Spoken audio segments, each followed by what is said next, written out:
Welcome to Game Woven, a collaborative storytelling collective building the world one game at a time.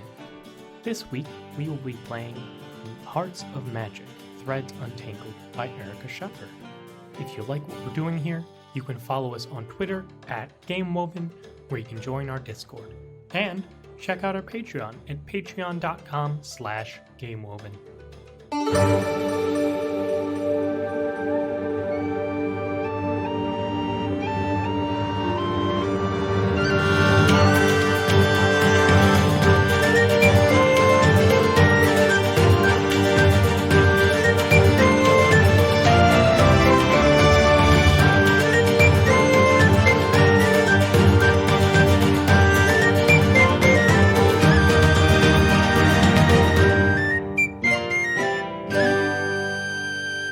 Previously on Game Woven.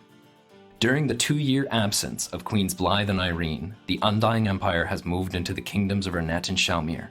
Fulfilling the plans laid out by Blythe's parents, Ernette was brought under imperial jurisdiction rapidly and with little incident. An increase of magical activity in Shaumere has prompted the dispatch of Proctor Principium Legis Circumcuri, offering expertise, guidance, and the restoration of public order. As a gesture of goodwill, Proctor Curie has employed a company of entertainers led by Maeve Mortem to provide the gentry of Shaumere with distraction as his protege, Dampier-in-waiting Claudius York, arrests the witches responsible for endangering the city. Meanwhile, the gifted Lady Lena Ramses and the inconveniently incandescent Lord Erstella Vance conspire to take power for themselves, perhaps with the aid of Midshipman Knockwith of the Salt Colossus. The table is set, and dinner is to be served shortly, with festivities to follow as we discover what lies within these hearts of magic. Incredible. All right, gang. So we are going to start our first game. I will do our first one as our facilitator. I'm going to do a conversation over food. So I'm going to choose Lex or Stella Vance as my partner for this game. So for the setup, ask your chosen partner how you two came to be eating together. My pitch is, as someone who knows the political landscape of Shaumere, at least better than my superior, I, in my infinite wisdom, set up a diplomatic dinner, an open dinner for more noble and important people in the kind of order headquarters, but specifically made sure to invite you and to make sure that you know you are the guest of honor, the person who is supposed to the reason for the dinner happening. Right. Yeah. So other players, for instance, Zed, you are a part of the scene as of necessity, can join freely. So other people can join in this scene as they want. But here's how we play. It's very simple. We are going to take turns. Person with the lowest social standing, that will be me in this situation, takes the first turn. On your turn, you choose one or more of the people and choose an action. You can ask a topical question, just engaged in actual improvised conversation, pass by just saying something nice about the food, or leave the conversation. Once everyone has either passed or everyone has left, we move to the next game. It's that simple. So the headquarters for the Empire in the city, I believe, would be a kind of appropriated. I feel like it would be some nobility's house, right? That the Empire has kicked them out of, essentially. Not nobility. My guess was a large merchant family who doesn't have political standing, and we were able to basically just buy them out. Yep. / push them out. Mm-hmm. So it's a very nice new money home. So there's a lot of really rich things in it, but there's no noble rich things, which is a very distinct difference. So there is a very lavish spread in front of everyone. And I imagine there's a couple servants, some of whom are pale and clearly undead thralls, but most of which right now are living, breathing folk. And Claudius, who I'm now deciding is like fully like 6'5", like a massive Oof. individual. And I'm deciding instead of having like epaulets or like medallions like on the chest, what it is a literal choker. And since I'm second class, there are 2 red marks right on the neck as an indication of my rank. I think instead of it being like 2 red marks, what it is they come in pairs of 2 red marks. Yeah, so two yeah. fang bite marks essentially. And I think that you've got one more to earn before you're really in contention, but you've demonstrated good work so far. Also, I think we just established some lore on how dampiers are made then. Something about 3 bites somehow involved. I don't know. Yeah. So, Stella, yes, I imagine, I mean, I'm not that low status, but compared to everyone else in the room, I like usher you in and like take your coat, offer at least to take your coat. Yeah, I'll take that, and then please, a seat, the other head of the table, please, for you, sir. So, I had a question. Yeah. For some of the people in attendance, I assume some of them are dampier / full vampire, correct? Not full vampire. I am the only full vampire here. I'm sitting at the far end of the table. Is this a bar? Like No, this is like some rich people's house that we kicked them out of, and this is now our age. I understand. Okay. We went up to some dudes like, hey, can we rent out your kitchen for the day? What? Oh, It's no. ours now. Your house, sorry. Vampire Airbnb or Scare B&B.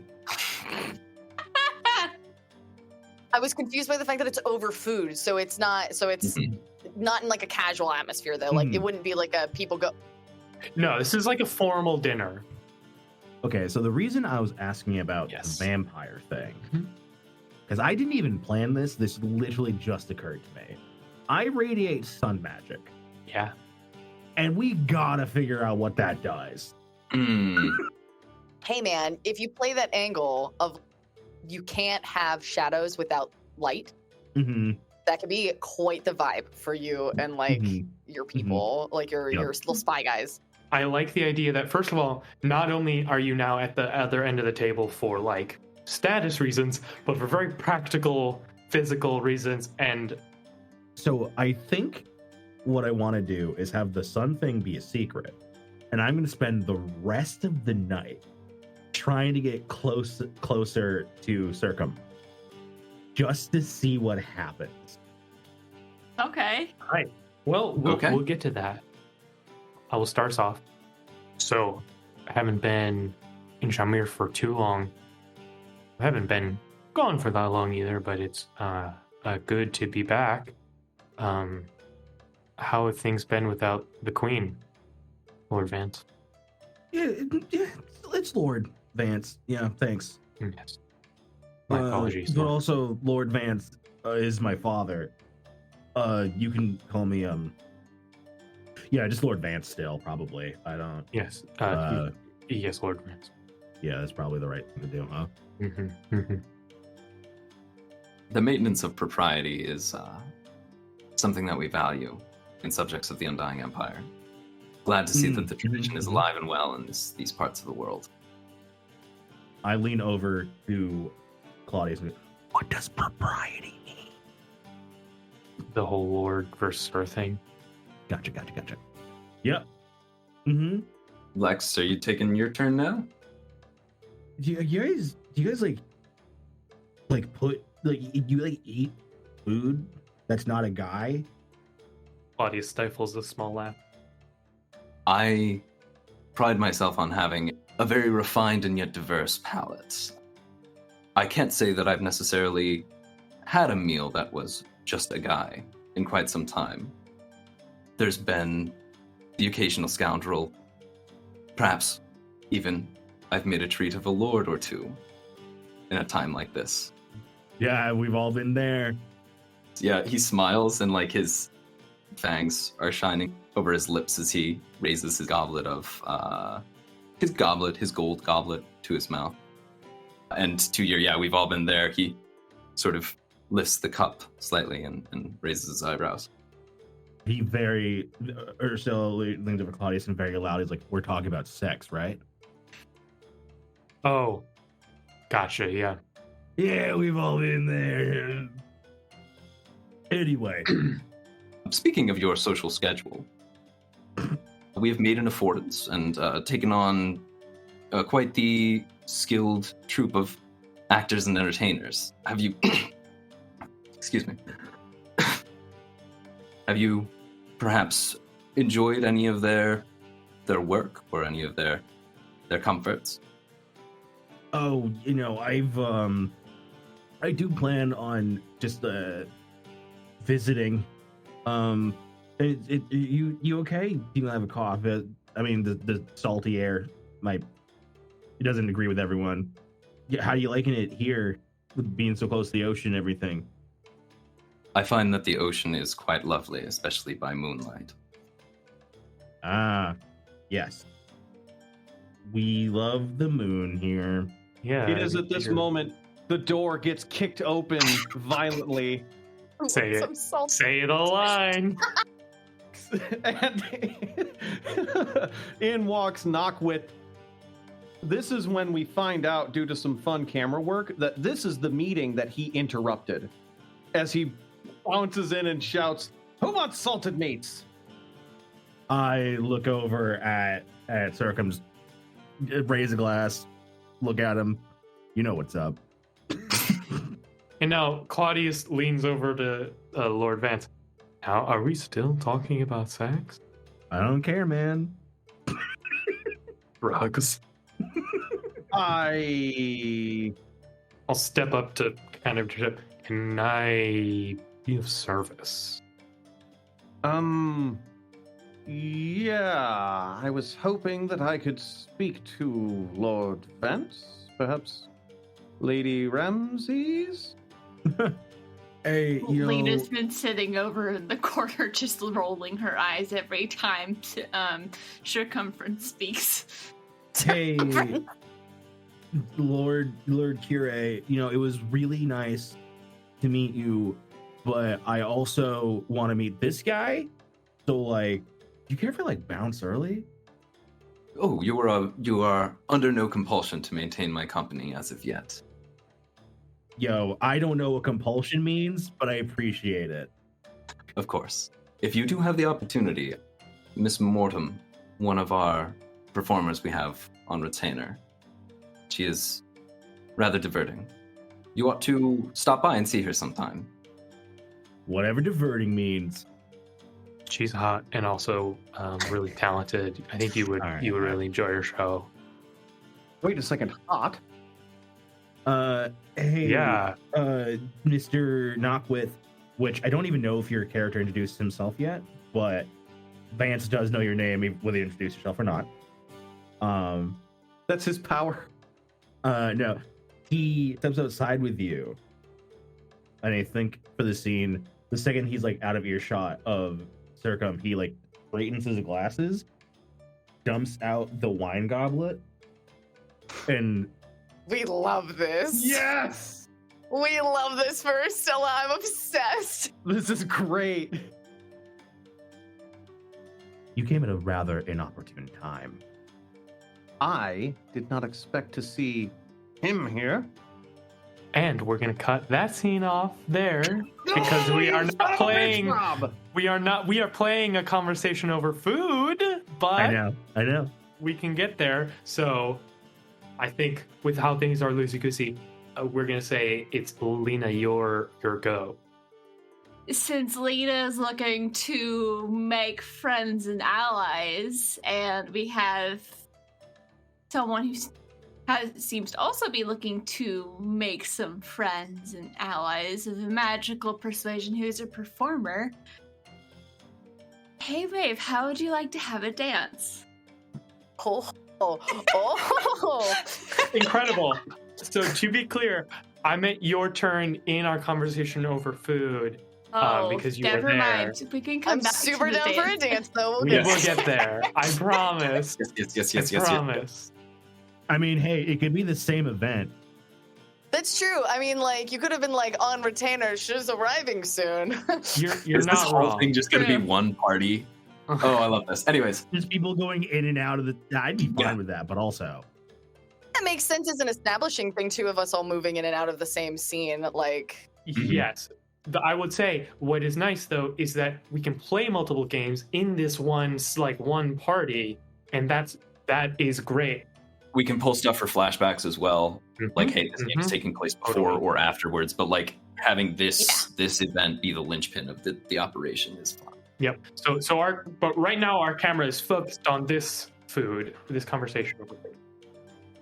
So, as Urstella makes his exit to go talk to our not super covert Verdreen friend, I try to keep the both of you occupied in conversation, just talking about things that have been happening in Shaumere recently, how it's changed since the Queen's left, and all like the little things. So I'm trying to keep both of you occupied and paying attention to me as I'm engaging in this conversation. So I'm less likely to notice that or pay any attention to Stella's conversation outside. So, Shoot a topical question at us. So the two of you have been attempting to hunt down and capture witches and doing a good job from what I've heard. Have you figured out who's the head of the coven yet? Looks at boss. I think he is going to give Claudius an opportunity to answer this. Gives Claudius a meaningful look and raises his eyebrows. Does that thing of like, oh, my manager. Oh, no. Okay. Who do you think? Do you have any suspects? I mean, I heard it's one of the Travers family. I had heard a rumor about that, but that can't be right. They're far too boring. I mean, unless... Travers family. Yeah, you're not wrong. They're pretty boring. I mean, the problem is more so that they are so unorganized. You said the coven, as if all the witches of the city are collaborating as one cohesive unit, where that is just simply not the case, unless you're to say that we're severely misinformed. I mean, I don't know what's going on with your conversation, with your investigations. I mean, there could be multiple covens, but I mean, there are quite a lot of witches with the amount of arrests you do each week. It is a problem here. My dear Mr. York, I would say that your perceptions are becoming increasingly keen, and I find this to be very edifying for my skills and abilities in rearing you to become a great asset to serve the glory of the Undying Emperor. However, the amount of chaos, the sheer volume of destruction that these scoundrels and ne'er-do-wells have the capacity to bring upon a community such as your own, to say that it is disorganized is to fail to appreciate the cunning which is at play within the group. Now, they appear to be an unaffiliated and rather unruly mob, but is that because they truly are? From the next room, Circum is interrupted by the sound of shattering glass and what appears to be some stuff falling over, and then Knockwith just shouting, "Don't worry, I've got it. Nothing to worry about. Carry on." Now I have to put that in a later scene. Oh God, so good. As I was saying, my dear Mr. York, it is worth considering what a thing truly is versus what it desires to appear to be. And so, while to this point we do not have any strong, decisive leads as to who is running the Coven of Witches, I suspect that as arrest continues and as public safety improves, we shall draw our net in ever tighter. Now, the Travers family, you raise an interesting point. There is something to your assertion that perhaps it is them. You say that they are too boring? Are they truly a boring family? Or do they merely wish to appear so? Mr. York, you have yourself pointed out that they are rather disorganized, and so perhaps the thing that you must think about as you are working within the next month, it might be worth considering or perhaps even investigating the truth of the matter. Wonderful points as always, Principium. Also, for someone who does not partake, you pick very good steak, or at least whoever your staff was. This is quite delicious. You aren't exaggerating when you say the witches have become more dangerous. I mean, so many fearsome attacks in the past couple of months, dating back to insert time around when the Undying Empire showed up. They used to mind their own business, but it's gotten quite dangerous. Absolutely. Horrendously dangerous, and I would say that we have arrived just in time. And, quite frankly, the witches that you have in these parts, they're of a unique quality this far south. As he takes another drink from his goblet. Where I come from, Ernette, so many fucking plants everywhere, I'm telling you. A primary export, is it not? Mm-hmm. Yep. I spent some time there. A lot of green. It's a beautiful place as long as you're upwind. Exactly. I was upwind, and then that changed, and that's why I came back. What a lot of people say. The main problem is a lot of plants, if you hack the roots up and tear them out, you'll miss some tiny part and it'll all just grow back. So the smart thing to do is to dig up the whole thing and take the whole thing out. Yeah, hard to control something when you can't see it in its entirety. That's a great segue line. We should get into another game. When you don't see it in its entirety. Uh-huh. So that is the end of the conversation over dinner. I was also going to be like, hey, why don't we all just say something about the food? Meanwhile, the Hall of Justice. So I was literally going to recommend some of the Ernetti, or the Yeah, it's Ernetti. Ernetti. I decided when I was Ernetti. Yeah, I was going Ernitine and Shaumere. my brain went Ernetti and I like Shaumere. here's the thing. People probably use both. So going around, Benjamin, do you have a game in mind that you might want to play? I would like to play the most dangerous game. Y'all been faking this whole time. Twister with like Fucking a bunch of goddamn- sharp shit on the board? The knife game. The most dangerous game, stealing time together. Incredible. Oh. So, stealing time together, the setup is only you and your chosen partner play. Ask them how you two came to be stealing time together. We already know that, actually. So, during the liaison, anyone can ask anyone for details about the location and circumstances.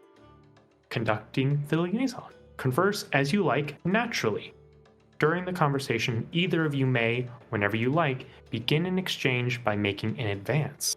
The other then makes an answer to conclude the exchange. Return to conversation or advance into the next exchange as you like.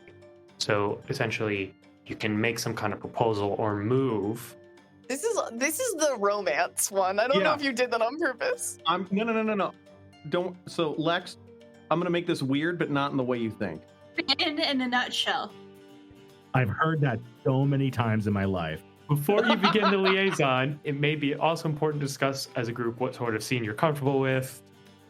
We can draw curtains whenever people like. We did do a Lines and Veil. So at any time after the third exchange, any player may interrupt you by having someone else enter the scene. Otherwise, continue a conversation and exchanges until you depart or draw a curtain upon what follows. So, take it away, you two. We'll segue back into what I had originally said, which was I didn't think he was going to be here. If you recall, he's the entire point of this. I didn't think he was actually going to attend. Well, how else do you think I will figure out the weaknesses of vampires if I don't spend time with the vampire? We don't even have the official agreement from your house to get aid from you know who. I am my house. Oh, and what about Lena? What about Lena? What about Lena? Hmm. Aren't you two partners in this endeavor? She is mostly in the dark, because that's the way I like it. Me knowing everything, everyone else knowing just as much as they need. Are you keeping me in the dark? Of course I am. You already know more than I'd like you to know, Oh, yes. I know plenty. but you know everything that you need to know. No, I don't. I need you to let me in on the operation. I can't do this without knowing what I need to know. You, unfortunately, make a valid point. And then Vance will snap his fingers, and I assume there's like a candelabra, chandelier, casting light above us. And from like the point of view of their like the shadow that's directly below you from the lighting like grows underneath you. And I think one of my spies pops out of your shadow. That's fucking God, that's cool. tight. That is sick I as love hell. that. Yes, Now- I love that. Shaumere shadow magic is going to be a thing. This has been your partner for some time. They do not speak. You can't even see a face under like. At first, you think they're wearing a hood. It's not a hood. It's just blackness. It is Shadow. It is charcoal dipped in midnight. The only thing that it says is in white, black.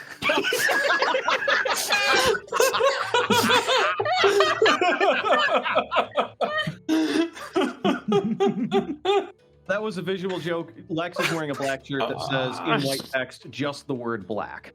I'm Yeah. so glad I was muted. I laughed so hard. You know, it's there just in case I forget. But yeah, you cannot see a person underneath any of it.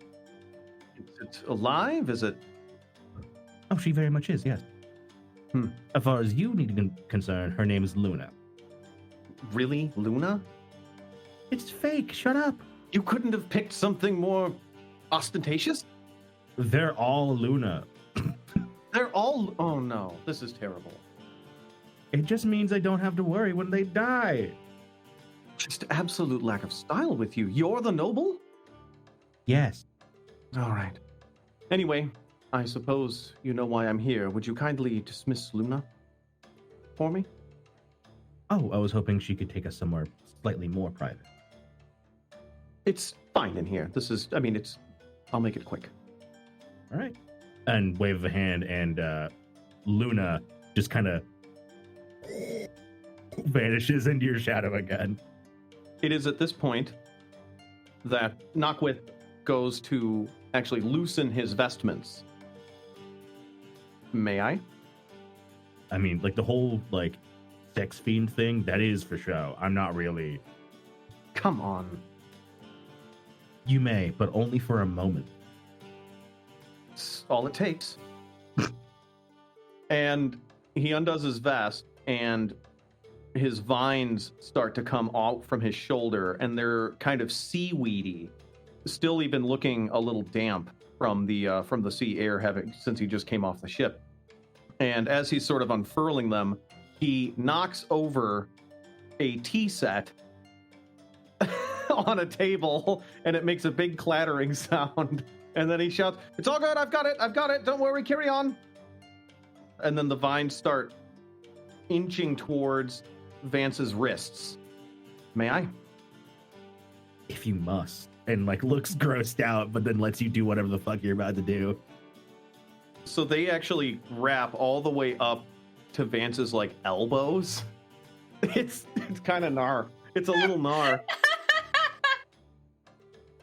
Lex is making it ill face. And then finally, Finally. yeah, Knockwit nods at Vance and says, "Now, will you empower me with your light? I can do that. Sure. Photosynthesize me, baby. Lord Vance, if you've decided that tonight is the night, then I would help you. And this is how. Now, here's what I'm worried about. Because I have a thought about the magic from gods, and now I have a question. Yeah. This isn't my magic. It was from a god. Can I empower? Can I, like, even get rid of it in a feasible way? Or is it just mine? You know? I think he's just suggesting that you use it, not give Yeah. it. Literally, I'm just like, I am a plant. Give me your light. no. I understand. My brain's like, but would the god let me? So it's not you like fully giving away your sunlight powers, it's just you turning up your sunlight a little bit and just letting him photosynthesize. Well, you don't know. Yeah, I mean, magic is really unpredictable right now because it like. Yeah, it is. Yeah. Here's my pitch. Let's say it works, but it inconveniences you because that's funny for the god. Mhm. Now, why would it Now he's also glowing. No. What And you kind know of what he's practical doing? joke is happening right now? No, now you glow brighter. Oh, you're trying to offload your power onto this guy, and instead you just keep glowing brighter? You would just no longer. Not only are you giving off light, you don't have a shadow anymore. Like that's gone now. You just don't have one. So I do that. I start glowing. You obtain through the power of chlorophyll. You obtain.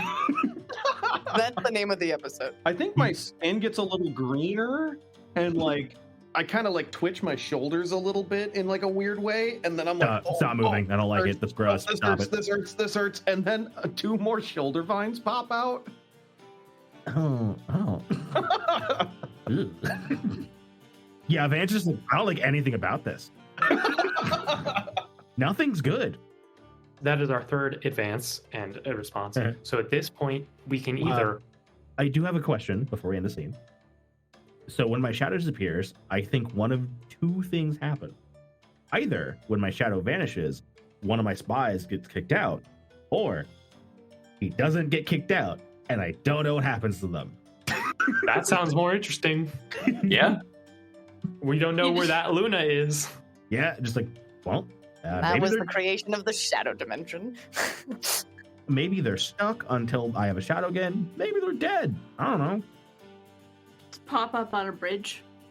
The final thing to establish then is: are we whiting out on the like flash of light and the like 2 more vines popping out, or are we ending this scene with a little bit extended with somebody interrupting it? We haven't met Maeve yet. We haven't What? met Dave yet. That wasn't the thing I was thinking.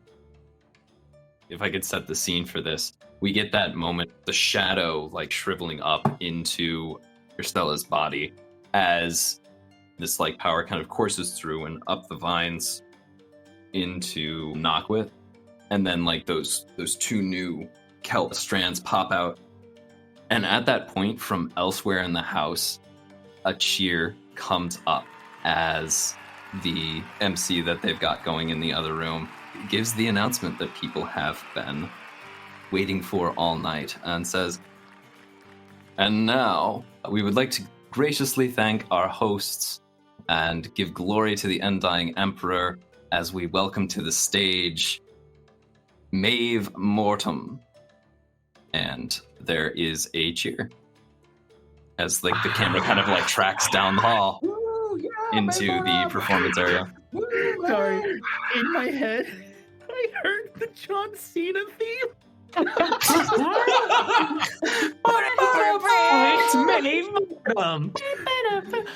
So here's what happens: the camera goes into this like blinding white light and exits a spotlight and turns around. That's a good shot. Spicy. Wow, Oh I my love goodness. cinematography in this audio medium.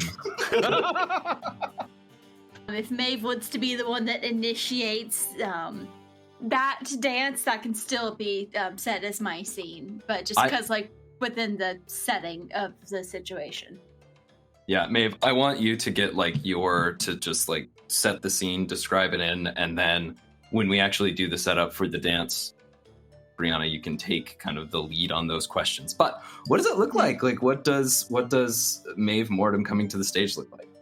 Okay, well, first she makes her own fog that she emerges from. It's this really, I'm going to say also very pleasant smelling. The way it smells when you're next to the beach, but on the pleasant parts of that. And there's just kind of a general breeze also that pushes the mist out that rolls, and it kind of collects at everyone's ankles. And the spotlight is hitting it and doing that thing that smoke and mist does in light, which is kind of diffusing things, so you can't see entirely where she is. It's very undefined. Music starts playing very gently, sort of in the background, as little bursts of flame and sparkles of light and little pyrotechnics essentially emerge from various places within the mist. And it's very surprising because you're I don't really know where that's coming from, because she was just over here and now it's over here. And then immediately the mist dissipates. She's not there. She is at the back of the room. And there is a crack of lightning as she announces herself back there to get everyone's attention. And the spotlight kind of whips around, and she starts doing her routine, which essentially is a seamless phasing of one element into another paired along with dance. And so she glides along all of the tables and runs her finger along the shoulders of some people as she passes by, and they'll feel the tingle of electricity or things like that, or the wind, a whisper in their ear type of a deal, as she just goes around and does this whole entire thing. And I think that she is doing that for a while, and there's music that's pairing with all of that, and it's this really beautiful display. And at some point in time, she starts being more intentional about how she's interacting with the audience. And so she goes up to one of the people of the order and kind of messes with them a little bit. Maybe spins them around in their chair. God damn it, I just saw the John Cena again. She'll do that. Someone's probably leaning back, and she'll push them onto their feet so they're brought really close to her, and then she'll back away, and then she'll walk up to Lena and just beckon her. Lena gets up and follows. She's dressed a little more nicely today than she usually does. She always bucks tradition in the way if she wears pants, but she will sometimes wear the flowy pants where you can't really tell. We love secret pants. Yes. Looks like a skirt, it's actually pants. It's a new fashion trend. And also, the fabric of her clothing, I think with all the magic around, it causes sort of a sparkling, it almost reflects and refracts the illusion. I was gonna say, I think she actually very intentionally, when she pulls you up, kind of surrounds the two of you in probably a stream of water intertwining itself and spiraling all around, and she'll glamour you. Not to look like you don't have the same clothes that you have on, but that every single second that someone is looking at you, you just look flawless. Every movement that you make, it's oh wow, your pants or the skirt part of it is just flowing in the most perfect way, and all of that, and you're glittering. I almost look like I'm from somewhere else, and I picture Lena adds a little bit of flame tracing along the water that's twirling around. Oh yeah. Ooh, oh yeah. So we are already into it. I'm so excited. So we are now going to be on page 16 for questions, and these are not our conversation questions. These are questions my hair has fallen in front of my ear. Do you touch my face?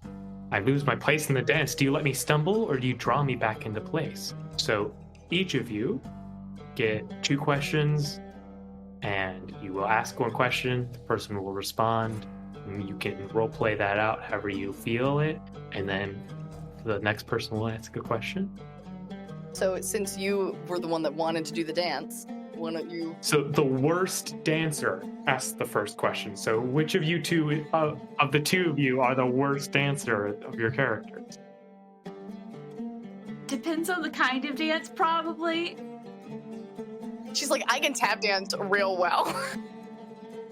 Lena has more experience with ballroom type dancing, the more structured, and I feel like... This feels like a Maeve's home turf. So in that context, in this dance. I think Maeve also knows many dances. This is her job. You're essentially going in and being like, who's better at this? Someone who does this for fun or someone who does this for a profession? And let's be real, Maeve is the lead in this dance. Well, or, I mean, I don't know, there might be some times in which she'll be like, she like sets you up to be like, your turn. So Lena, you get the first question. Oh, let's just go ahead and ratchet this up a notch. You may, at this moment in the dance, since it's starting, place your hand upon my elbow, my shoulder, my waist, or my hip. Which do you choose? Ooh. Yo, I did not realize how horny this game is. It's so, what do you mean? The whole entire thing was like, do you want to romance everyone? And I was like, hell yeah, this is the game we're playing tomorrow. I think that she is going to do sort of like the small of your back. So I guess that's more waist. It's like in between waist and hip. Yeah. This isn't a question, but I feel like this is something we planned for. Perhaps prepared for, so I picture as we're dancing, I may not be as graceful, but Lena knows how to follow along with this dance. I think that it's safe to say that if you're someone who is anyone of importance in the city, you've seen Maeve do this. It's not every performance that she pulls people up for it, but it has happened before, and if you've seen her perform, you know what it's like. Although they probably do change pretty frequently in terms of like what the actual content of it is and what it looks like. So you're never really always expecting the same thing. I feel like someone in the audience is a total Maeve Mortem simp. And so like they see Maeve go to get Lena, and we see like just like this despondent look cross over his face, like they're like sitting next to each other, and like it's like, oh my god, now's my time. Oh my god, it's gonna happen. It's gonna happen. I finally. don't know why the phrase postmortem came up for like what the fans call themselves. That's a stupid name. That's what all the people who hook up with Maeve call We're themselves. the postmortems. Or that's the name of the band, Maeve and the Postmortems. God, I feel so powerful. Well, you now get to ask a question of Lena. Okay. Ooh, okay. I'm gonna pick, your mouth is close to my ear. What do you say? Kind of like how I picture it's like in this dance, there's been a lot of like orbiting around each other. There's a moment where I'm passing behind you and I whisper in your ear, looks like tonight might be the night. Are you ready to change the world? This is a fascinating development. I don't know how she responds to this, because I would say that my character is far more in league with the Order than she is with the Lords and the Ladies. Well, how much does she want to pull that to display that, right? Right, exactly. What's the difference between what a person is and what they appear to be? I think it's all in what their actions are, not what you perceive them to be doing. If I could, maybe, since this is something that you need some time to think about, this does say that other players may join if it makes sense for their character to be there. And so at this point, at this moment, there's a change in the arrangement of the music that's being played. The orchestration gains a little bit of brass to it. The rhythm itself almost becomes a little bit less fluid and more regimented and powerful, as one of the spotlights trails up to a balcony, and standing up on the balcony is Circum. And Circum sets his goblet of wine down on the railing of the balcony, and very easily, very calmly steps over the railing and drops almost like a stone and lands with barely any amount of sound directly on his feet, almost in kind of that 3-point position, right next to the two of you, and picks up dancing with Maeve from that place. Oh, the drama! Oh shit, I love this. Oh my, is it me? Am I the drama? Incredible. Yes. So there's a perfect question for this. Well, you may, at this moment, place your hand on my elbow, my shoulder, my waist, or my hip. Which do you choose? Ooh! Very classic, like, dance scene of, like, oh, partners change. Yeah. I think that question gets asked, and Maeve kind of goes to retort, and then she's spinning, and that's sort of when that whole, like, spotlight music change dramatic moment happens. You drop, and she spins into you, Circum. You really want to side with the person that's been hunting down your people and probably kill you if you knew? Yeah, keep your enemies close. That's just the thing is we kill him. We'll get there. It all gets set into chaos if you do that, because then who takes their place? The devil you know. We'll get there. Anyway, so I think if you'll let me, because it's not technically listed on here, but I think that I would really love to do one of the, like, hand behind the neck situation and make eye contact with you. He just gives kind of a confident smile, and we move into... like a salsa or something? Like, what's happening right now? Yeah, I mean, it's a very... So what it is, his movement is lithe and fluid, but his technique is...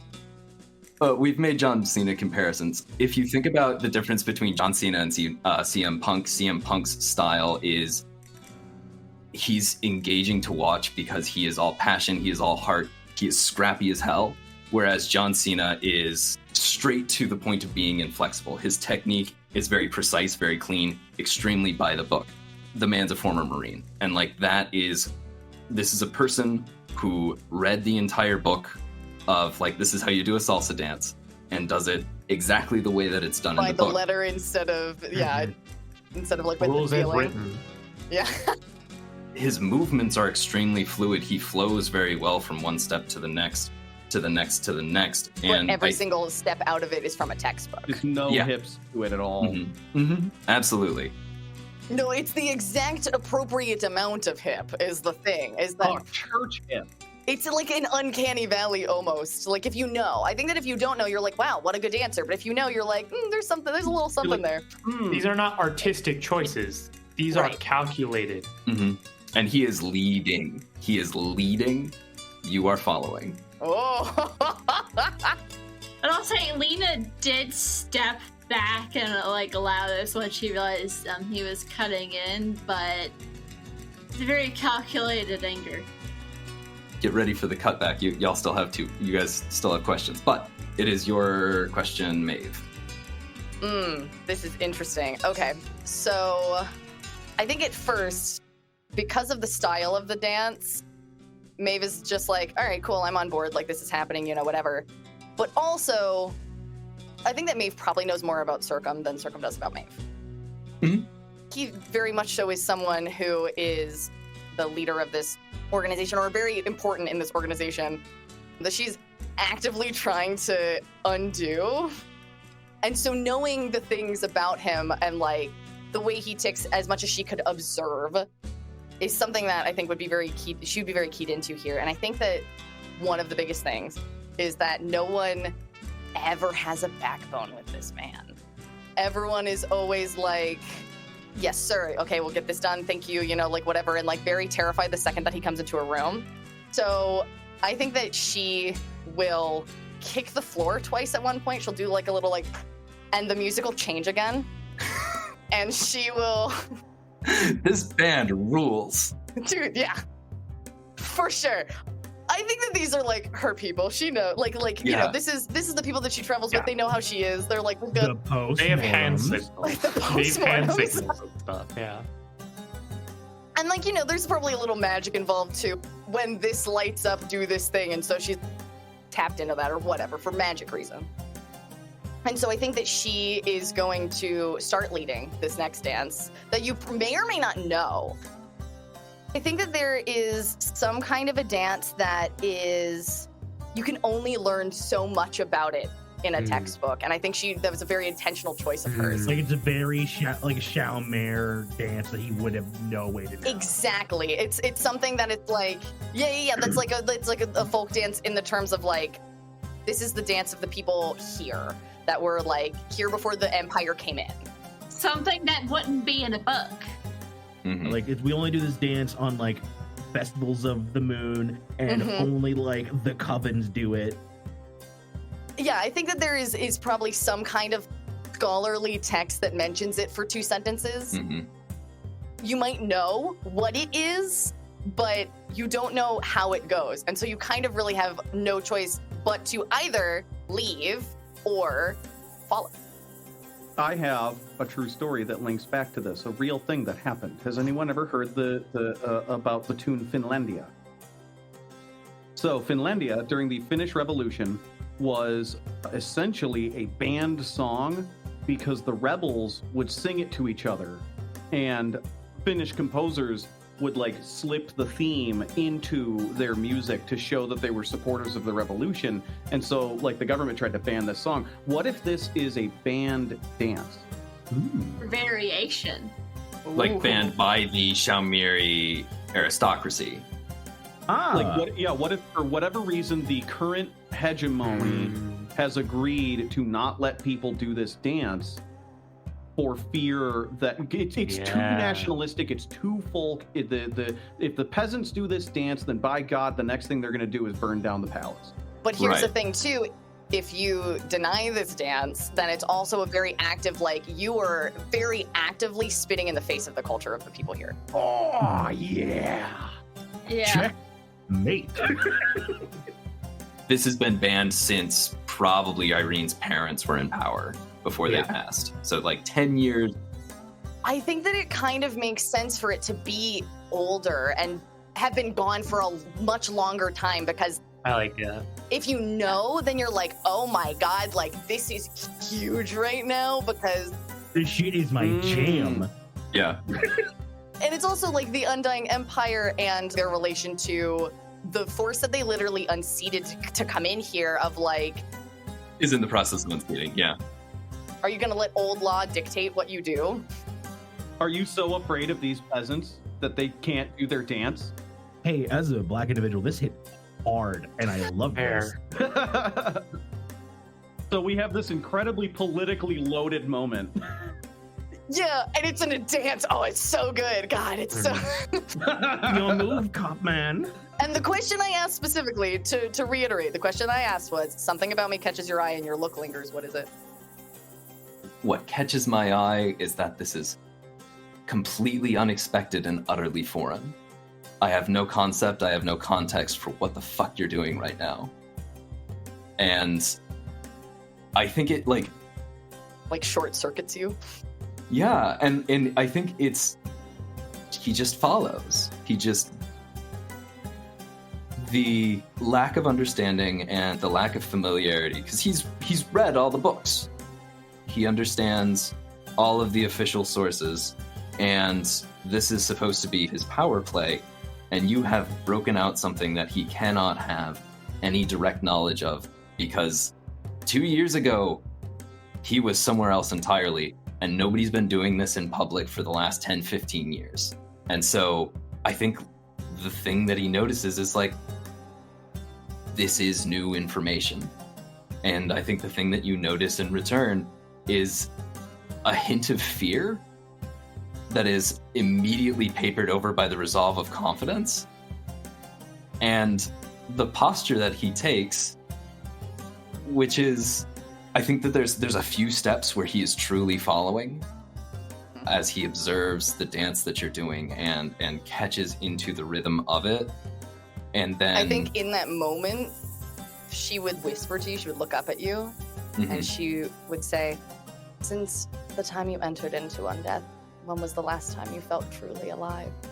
I was alive for such a short time, and it was so long ago. I don't know that I could remember. Let go and you'll find out. My face is close to yours. Do you turn subtly towards me or away? Ooh. Ooh. I think the thing that he says specifically, as he's finally getting into the basics of the dance and can hold conversation while this is going on, he says, "Unlife is no great loss. Perhaps you could take it under consideration." Ooh, that's interesting. I like to think, and this is going to be a little bit of like a world building sort of step out lore for a second. I think that one of two things, and you guys can tell me which one you guys think is more interesting. Either there has never been an witch that has become undead, and so you don't know what would happen. Or there is a very clear disconnection from nature when you do this, and so you can no longer be a witch because you've severed that tie between like the living and like yourself. Oh, the first one's way more interesting. Yeah. None on record. Though it did, if I did cross my mind, which could be how our vampires happen. Because the thought crossed my mind of how the whole thing is like, when you use too much of a magic, you become corrupted by that force. What if vampires, someone's going, hey, undeath, be that. Just so much. Just someone just there. channeling a bunch of necromantic energy or whatever, and that turned them into, sure. And so therefore they're cut off from other magic. But also that's just a random thought that doesn't have to become canon. No, I like that as a thought, and you can't just get the bite to be like a full-blooded. You've also got to drink deep of the font of darkness yourself. Yeah, Claudio has been infected. The whole blood thing is propaganda. They only drink magic. I think that the idea of like a like a true vampire, nothing else. You are a vampire, right? But an undead, you can be an undead witch, although that's still weird. Well, so I'm thinking like there's the two sort of ideas where it's like, yeah, you would be giving up this thing that you know or whatever. But I think also the idea that like this could make potentially, if it's never happened before, it could potentially make witches so much more powerful. It's a gamble. Right. Well, the things that you would know is officially, vampirage is generally a hereditary thing. This is probably the only opportunity for new people to be brought into the fold that this region is ever going to get. And Claudio is very fortunate to be in the position that he is, and it is an absolutely insane thing that you are being offered. The second thing that I think you have an intuitive sense of is this is going to fundamentally change your relationship to literally everything. You don't know what that is going to be. I don't think anybody knows. I don't think that there's any way to know. I don't think it's ever been done. Yeah, I think that this is like or at least that people know of. I will say the Undying Empire has a lot of propaganda. Like is a propaganda machine. So very much so not public knowledge. And also like to never hunger again, to never need anything, to be part of an apparatus that is going to take care of you for the rest of forever. You will never have to grow old. Your body will stop changing. You are in perfect form right now. You just stop. You know, like Claudio is going to be 6'5" and jacked for the rest of forever. You can be precisely as beautiful as you are today, forever. And you can be faster. You can be more precise. But can I have my magic? Maybe. Yeah, I think that's so interesting of like that idea of, because especially if you, not to like again be like out of game whatever, but if you look at the casting of a spell game in this, you have to give something up. And I love the like there's a cost. There's always a cost for your spell. And one of them, like there's a lot of different things in here, but like one of them is you will never again taste your favorite meal. It will be ash in your mouth. And so it's like, okay, is that a part of like what was given up for this level of thing, or is it like, you know, if she were to cast a spell before going into this, what would the ramifications be? I don't know. I love that though. I think that's so interesting. And all of these things are buzzing through your mind. As my face grows close to you, do you turn subtly towards me or subtly away? I think everything right now is a power move. So I don't think it's subtle. I think she has very intense eye contact with you after that question. Bree has the last question. So now you two are pulled apart by the same forces that brought you together. Ooh, and so we good. are going to end this little game with one last question from Lena. With that eye contact, there's kind of that like spin out moment, and Circum is staring at you as you spin away from him and in to Lena. Hell yeah, hell yeah, hell yeah. As we come back together in the dance night, pick right up in this dance that not many people know. A hair has fallen in front of my ear. It's like falling partially to my face. You touch my face. Oh yeah. And I think a more important question. So Maeve, you were doing this like subversive band dance. Mm-hmm. Do you change the dance with Lena, or do you see if she'll dance that dance too? Lena stepped right into it. Yeah, I think that it's very much so. This is, if people are paying attention, everyone's like, oh my god. And it's so perfect too for everything that like witches are supposed to be doing. So good. I love it. Yeah, I think that she keeps it, and like the fact that like Lena comes immediately back up to her. Someone so close to the throne not only knows this dance, but is not afraid to dance it with you in front of all these people, including someone from the Undying Empire and probably other nobles as well. Mm-hmm. We are in the grand foyer of this rich family's house, a palatial estate. And there are nobles and servants and retainers swirling all around it. And we get this moment, we see the Proctor Principium, I'm guessing a little dumbfounded with that interaction, like looking at Always Maeve. how I love to leave them be. Does that track with that facial expression? If you think of it like the camera begins to track upward, there is the mess around of some people who have actually like taken to the floor and are dancing, and other people who are talking to one another and swallowing a little bit.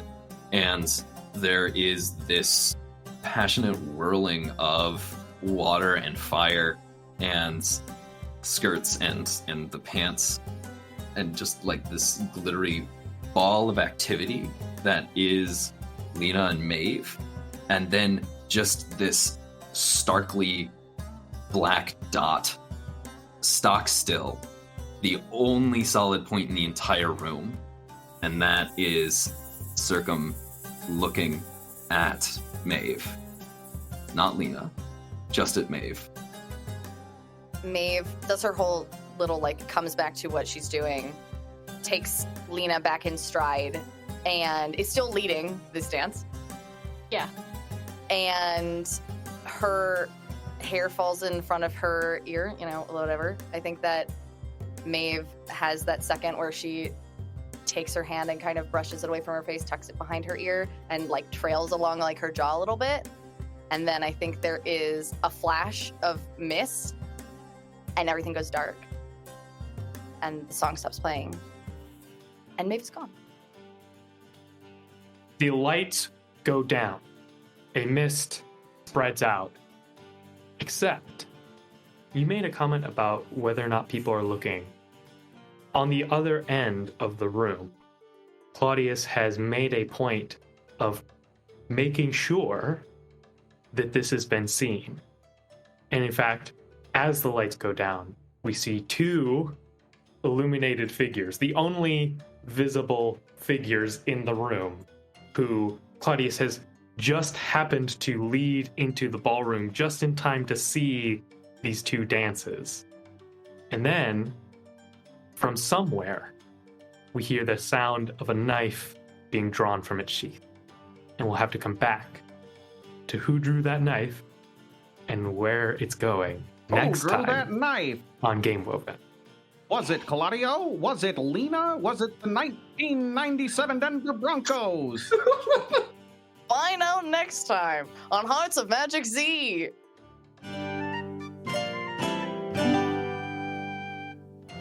Thank you for listening to Game Woven. Please give us a follow on Twitter at GameWoven, join the Discord, support the Patreon, and consider leaving us a review on your favorite podcasting platform. This week's episode featured Faye Morel at Mendari, MENDARII, on Twitch and Twitter.